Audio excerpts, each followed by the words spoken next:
subscribe, bell button press பண்ணி all-னு choose பண்ணுங்க. Hi friends, welcome to அம்மா சமையல் food channel. இன்னைக்கு என்ன சமைக்க போறோம்னா ருசியான prawn dum biryani. இந்த ரெசிபிக்கு தேவையான பொருட்கள் கீழே டிஸ்கிரிப்ஷன் பாக்ஸ்ல இருக்கு.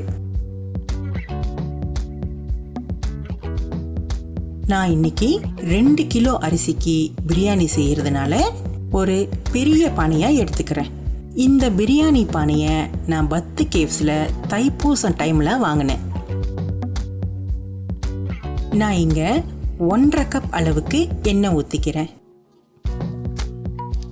கூடவே ஒரு 5-6 டேபிள் ஸ்பூன் நெய். இன்னைக்கு நான் ப்ரான் பிரியாணி செய்யறதுனால எண்ணெயும் நெய்யும் கொஞ்சம் கூடுதலாக சேர்த்துக்கிறேன். ஏன்னா ப்ரான்ஸில் கொழுப்பு இருக்காது.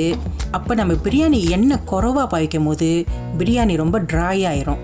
அதனால கரெக்டான எண்ணெய் ஊற்றி செய்யும் போது தான் பிரியாணி நல்லா பிரமாதமாக வரும். அடுத்தது இதில் பட்டை, லவங்கப்பூ, கிராம்பு, ஏலக்காய் இதெல்லாம் இந்த மாதிரி கொஞ்சம் கூடுதலாக சேர்த்துக்குங்க. 2-3 பிரிஞ்சி இலை. இப்போ வாங்க வெங்காயத்தை சேர்த்துக்கலாம். இங்கே பார்த்தீங்கன்னா ஒரு 10 நடுத்தரமான வெங்காயத்தை இந்த மாதிரி வெட்டி வச்சிருக்கேன். பிரியாணிக்கு வெங்காயம் எப்பவுமே கூட போட்டாதான் ரொம்ப ருசியாக வரும். இப்போ எல்லாத்தையும் சேர்த்து நல்லா கிண்டி விடுங்க. நான் இங்கே 1 டேபிள் ஸ்பூன் அளவுக்கு உப்பு சேர்த்துக்கிறேன். அப்பதான் வெங்காயம் நல்லா வதங்கி சீக்கிரமா பொன்னிறமா வரும். ஹை ஃப்ளேம்ல வச்சு வெங்காயத்தை நல்லா பொன்னிறமா வர வரைக்கும் வதக்கி விடுங்க. இங்க பாருங்க, வெங்காயத்தை இந்த அளவுக்கு வதக்கி பொன்னிறமா ஆகணும்.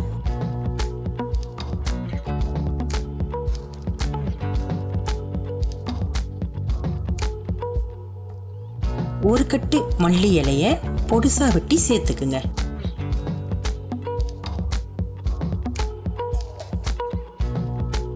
இது ஒரு 2 கைப்பிடி அளவுக்கு இருக்கும். அடுத்தது புதினா இலைய ஒரு கட்டு அளவுக்கு கொத்தமல்லி மாதிரியே பொடுசா வெட்டி பானையில சேர்த்துக்குங்க. நான் இன்னைக்கு சொந்தமா நட்டு வச்ச ஃப்ரெஷ்ஷான புதினா இலைய பாவிக்கிறேன்.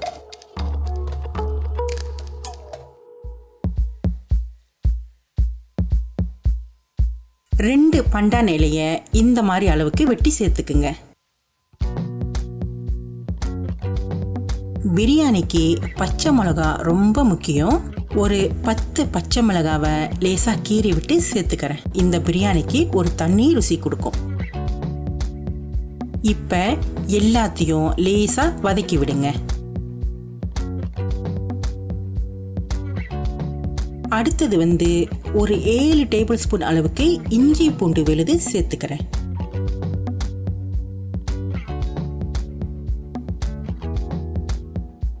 இந்த இஞ்சி பூண்டு விழுது பச்சை வாசனை எல்லாம் போய் நல்லா வெந்து வரணும்.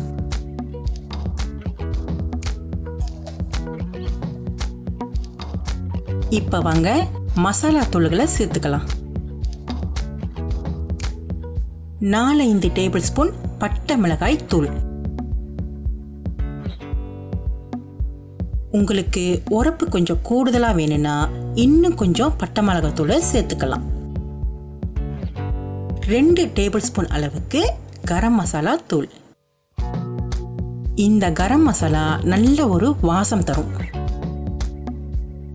நம்ம இன்னைக்கு ப்ரான் பிரியாணி செய்யறதுனால வெள்ளை மிளகுத்தூள் கொஞ்சம் கூடுதலாகவே சேர்த்துக்குங்க, ரொம்ப ருசியை தரும். நான் இங்க 2 டேபிள் ஸ்பூன் அளவுக்கு சேர்த்துக்கிறேன். இப்ப இது எல்லாத்தையும் நல்லா கிண்டி விட்டுட்டு லேசா எண்ணெய் வர வரைக்கும் வதக்கி விடுங்க. இந்த மசாலாலாம் போட்டு ரொம்ப நேரம் வதக்க வேணாம், ஒரு 2 நிமிஷத்துலயே எண்ணெய் வெளியாயிரும். அடுத்தது இதில் ஒரு 5-6 நடுத்தரமான தக்காளி பழத்தை இந்த மாதிரி பொடுசா வெட்டி சேர்த்துக்குங்க. பொதுவாக பிரியாணிக்கு தக்காளி பழத்தை கொஞ்சம் கூடுதலாக சேர்த்தா ரொம்ப சுவையாக இருக்கும். இப்போ இந்த தக்காளி பழம் நல்லா குழஞ்சி வர வரைக்கும் வதக்கி விடுங்க.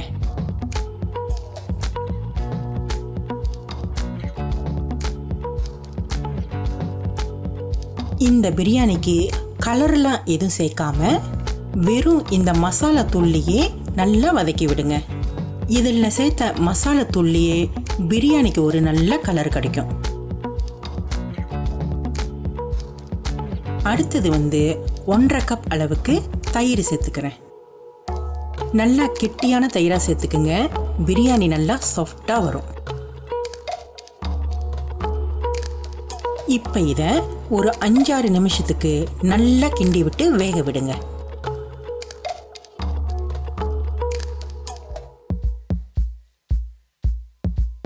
இங்க பாருங்க, எண்ணெய் நல்லா பிரிஞ்சு வந்துருச்சு. இப்போ வாங்க ப்ரான்ஸை சேர்த்துக்கலாம். இங்க பார்த்தீங்கன்னா ஒரு 2 கிலோ அளவுக்கு ப்ரானை சுத்தம் பண்ணி கழுவி வச்சிருக்கேன். இந்த பின்னாடி உள்ள நரம்பு பகுதியெல்லாம் எடுத்துட்டு கால் பக்கம்லாம் வெட்டிட்டேன். ப்ரான்ஸு தலையோட தோலோடு சேர்க்கும் போது பிரியாணி நல்லா ரொம்ப சுவையாக இருக்கும். இப்போ இந்த ப்ரான்ஸை பானையில் சேர்த்துக்கலாம்.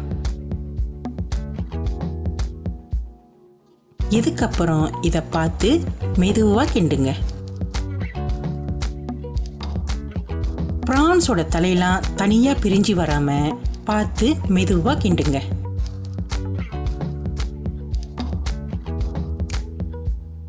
இந்த மாதிரி கிண்டி விட்ட பிறகு ப்ரான்ஸ் நல்லா முழுகிற அளவுக்கு தண்ணீரை சேர்த்துக்குங்க.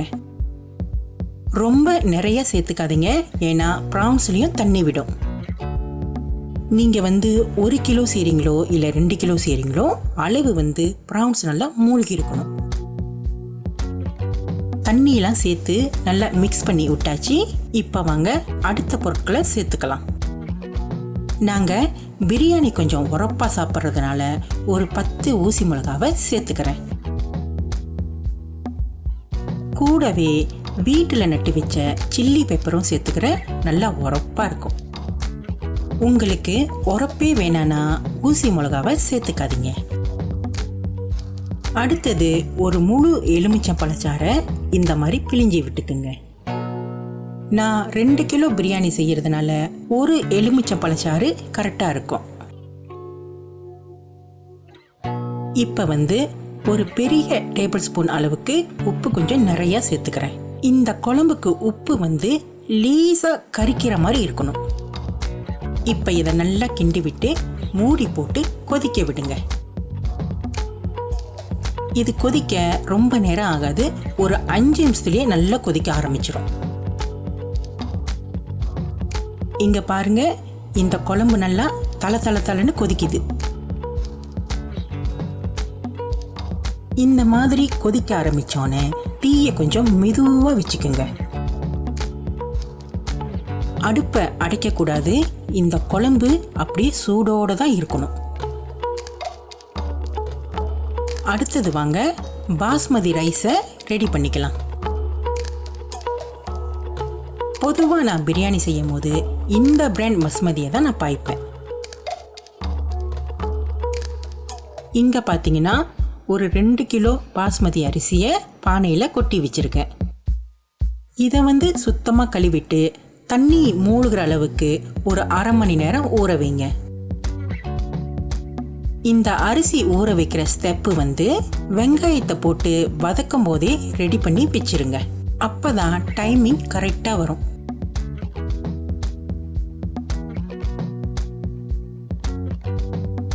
அடுத்த ஸ்டெப் பார்த்தீங்கன்னா, பிரியாணி பானையில் ப்ரான்ஸ் சேர்க்கும் போது பக்கத்து அடுப்பில் ஒரு அரைப்பான தண்ணி சேர்த்து கொதிக்க விடுங்க. இந்த கொதிக்கிற தண்ணியில தான் ஊற வச்ச பாஸ்மதி அரிசியை வேக வைக்க போகிறோம். இதில் ஒரு டீஸ்பூன் நெய், புதினா கொஞ்சம், கொத்தமல்லி கொஞ்சம், கூடவே ஒரு 2 டேபிள் ஸ்பூன் உப்பு சேர்த்துக்கிறேன். இந்த தண்ணியை நல்லா கலந்து விட்டுட்டு டேஸ்ட் பண்ணி பாருங்க. லேசா உப்பு கரிக்கிற மாதிரி இருக்கணும். இது எதுக்குன்னா பஸ்மதி ரைஸை இதில் வேக வச்சு பிரியாணி செய்யும் போது அரிசி நல்லா பொல பொலன்னு பிரியாணியில் உப்பு கரெக்டாக இருக்கும். இந்த மாதிரி நல்லா கொதிக்க ஆரம்பிச்சோன்னே ஊற வச்ச பஸ்மதி அரிசியை தண்ணியை நல்லா வடிகட்டிட்டு அரிசியை இதில் சேர்த்துக்குங்க. தண்ணி கொதிக்க கொதிக்க இருக்கு. அரிசி போடும்போது பார்த்து போட்டுக்குங்க. அரிசி சேர்த்த பிறகு நல்லா கிண்டி விடுங்க.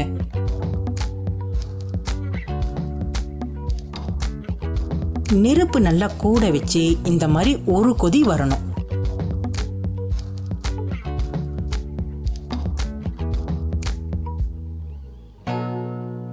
இங்க பாத்தீங்கன்னா அரிசி நல்லா பாதி அளவுக்கு வெந்து வந்திருக்கு.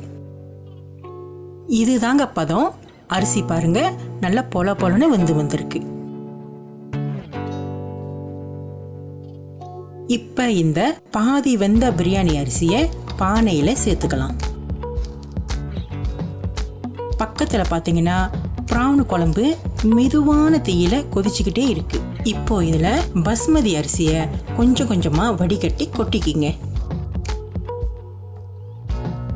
இந்த மாதிரி ஒரு வடித்தட்டு பாவிச்சுக்கிட்டீங்கன்னா ரொம்ப ஈஸியா இருக்கும். ஞாபகம் வச்சுக்கோங்க, அறவே தண்ணி இல்லாம தான் வடிகட்டி அதுல சேர்த்துக்கணும்.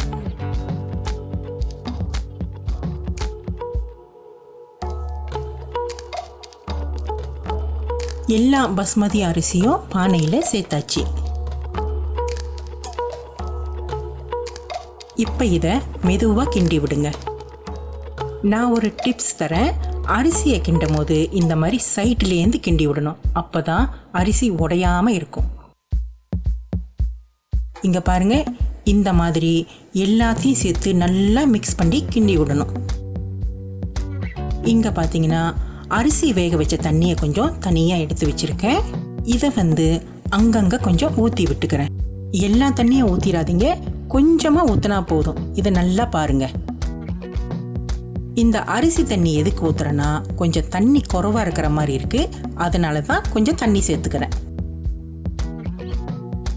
நீங்க பைப்பு தண்ணிலாம் ஊற்றக்கூடாது. அரிசி வேக வச்ச சூடான தண்ணியை தான் ஊற்றணும்.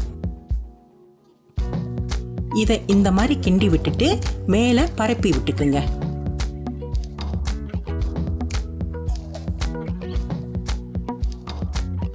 அடுத்தது பக்கத்து அடுப்புல ஒரு மொத்தமான தவாக்கல்லை நல்லா சூடாக்கிக்கிங்க. நான் இந்த தவாக்கல்லை பிரியாணி செய்யறதுக்குன்னே தனியா எடுத்து வச்சிருக்கேன். பிறகு இந்த பிரியாணி பானையை இந்த தவாக்கல் மேல வைங்க. பிரியாணிய டம் கட்டுறதுனால தீய இந்த அளவுக்கு குறைவா வச்சுக்குங்க. இதுக்கப்புறம் அங்கங்க கொஞ்சம் நெய்யை சேர்த்துக்குங்க. டம் கட்டி வேக வைக்கும் போது பிரியாணி நல்லா வாசமா இருக்கும். கூடவே ஒரு பக்கெட்டு அவிச்ச முட்டைகளை அழகா அடுக்கி வச்சுக்குங்க. நான் இன்னைக்கு ஒரு 10 முட்டையை சேர்த்துக்கிறேன். உங்களுக்கு வேணும்னா நீங்க கொஞ்சம் கூடுதலா கூட வச்சுக்கலாம். பானையில மூடி போட்டுட்டு ஒரு வெயிட்டான ஜாமாவை மேல வச்சிருங்க. நான் இன்னைக்கு இடிக்கல்ல வச்சுக்கிறேன். இது எதுக்குன்னா சூடான ஆவி வெளியாகாம இதுலயே பிரியாணிய டம் கட்டி வேக வைக்கணும். இது 20 to 30 நிமிஷத்துக்கு நீங்க டம் கட்டலாம். டைம் ஆயிருச்சு. இப்ப வாங்க அடுப்பை அடைச்சிட்டு திறந்து பார்க்கலாம். வாவ், இங்க பாருங்க, பிரான் பிரியாணி எவ்வளவு பிரமாதமா வந்திருக்கு.